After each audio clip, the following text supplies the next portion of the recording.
Good morning everyone welcome back to my channel welcome back to our new blog. एखन बाजे प्राय 11टा मतो और सकाल थेके ना अनेक पुजोर तोड़जोड़ छिलो, कोनोटाई आमी करते पारिनी। बोले ना कपाल खाराप होले हयतो सब दिकटाई खाराप जाय।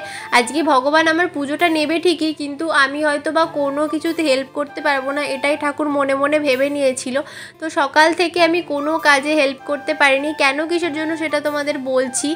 आसले आमार कालके रात थेके शरीरटा हठात् करे खाराप हये गेছে, हठात् करे भाल्लुकेर जलेर मतो आमार गाये জ্বর চলে এসছে। আমি জানি না কোথা থেকে এলো, আর আমি ভাবতেও পারিনি যে হঠাৎ করে জ্বরটা চলে আসবে। আমি অনেক পরে বুঝতে পারছি যে আমার গাটা গরম লাগছে, ভীষণ শীত করছে।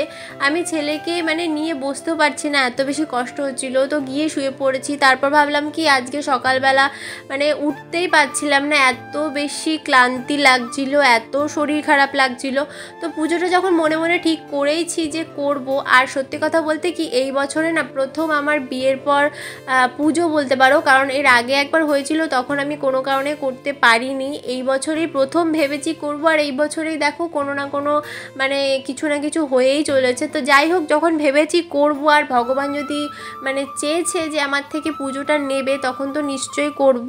তো পুজো টুজো করার পরে সেরকমভাবে তো কিছু খেতে পারছিলাম না। আসলে আজকে যেহেতু ভাত খেতে নেই, অনেক কিছু প্রিপারেশান হবে, লুচি থেকে শুরু করে সমস্ত হবে, কিন্তু সেগুলো একটু পরে।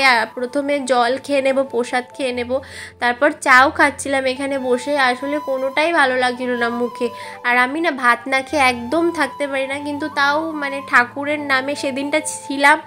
আর সত্যি কথা বলতে ভাত খেতে কি বলো তো, কোনো কিছুই ভালো লাগছিল না, মুখের রুচিটা একদম চলে গেছিলো।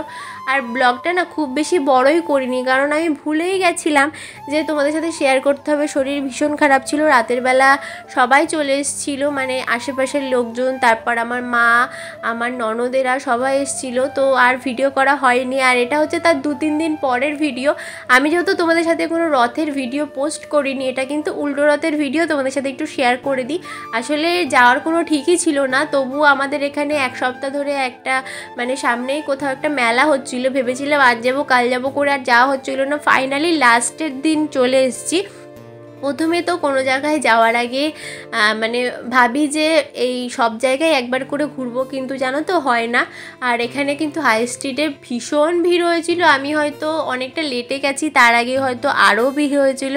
আর যেখানে যাওয়ার কথা বলছিলাম, যেখানে এক সপ্তাহ ধরে মেলা হচ্ছিল, সেখানে না পুরোটা তোমাদের সাথে কভারই করতে পারিনি। আসলে আমার ছেলে ছিল তো, আর কালকে এত পরিমাণে গরম পড়েছিল, ওকে নিয়ে ঘোরাটা না খুব বেশি চাপের হয়ে যাচ্ছিল। তাই অল্প সামান্য ঘুরে টুরেই চলে এসেছি। আর রথের মেলায় মাটির পুতুল থাকবে না, এটা তো কোনোদিন হতেই পারে না। এটা সব সময়ের জন্য কি বলবো, ভীষণই ভালো লাগে দেখতে। ভেবেছিলাম একটা দুটো কিনবো, তারপর কিছু জুয়েলারি কিনবো। তো এইখানে না সেরকম কিছু বসেছিল না। আর এই দেখো, যেখানে এক সপ্তাহ ধরে মেলা হচ্ছিল, এটা হচ্ছে সেই জায়গাটা। ওখানে এসেছিলাম, প্রচুর কিছু ছিল, কিন্তু ওই বললাম না ছেলেকে নিয়ে ঘোরা একটু চাপের হয়ে যায়। তো খুব একটা ঘুরিনি, ও সামান্য একটুখানি এদিক ওদিক ঘোরাঘুরি করছিল, আর বারবার হাত ছেড়ে ছেড়ে এদিক ওদিক চলে যাচ্ছিল। ওটা আরও বেশি সমস্যা হচ্ছিল, ভয় পাচ্ছিলাম যে এত ভিড়ভাট্টার মধ্যে কোথায় চলে যাবে, তার কোনো ঠিক ঠিকানা নেই। আর ও না সবসময়ের জন্য আসলে এই গাড়িগুলোতে উঠতে খুব ভালোবাসে। প্রথমে ওঠার জন্য বায়না করে, তারপর যেই ওর ওঠা হয়ে যায় তখন আবার কান্না শুরু করে দেয়। তখন আর ভালো লাগে না বেশিক্ষণ ওর কোনো জায়গায় বসে থাকতে, ওর কোনো সময় ভালো লাগে না। যাই হোক, এইভাবে আজকে মেলাটা কাটালাম। সারাটা দিন তো কিছুই শেয়ার করা হয়নি। 2 দিনের ব্লগ যেহেতু তোমাদের সাথে একসাথে শেয়ার করলাম, তো তোমরা একটু প্লিজ কষ্ট করে দেখে নিও। আর আমার ভিডিও ধরার মতো সেরকম কেউ নেই, তো আমি যেটুকু ক্যাপচার করতে পারি সেইটুকু তোমাদের সাথে শেয়ার করি। এই যে বড় প্যান্ডেলের ভেতরে হয়তো ঠাকুর রয়েছে, কিন্তু আমি যেতে পারিনি। আর ফাইনালি আসার সময় মেলাতে কিচ্ছু খাইনি, যেহেতু জ্বরটা একদিনের হলেও শরীর ভীষণ দুর্বল, কোনো কিছুই ভালো লাগছিল না। 1 কাপ চা খেয়ে দুজন মিলে গল্প করতে করতে বাড়ির দিকে চলে গেলাম। তো যাই হোক, এই যে আমার ছেলে আস্তে আস্তে না ওর ঘুম ঘুম পেয়ে যাচ্ছিলো। তো তোমরা আমাকে প্লিজ জানিও কমেন্টে যে ভিডিওটা কেমন লাগলো। আর ততক্ষণের জন্য তোমরা ভালো থেকো, সুস্থ থেকো, টাটা বাই।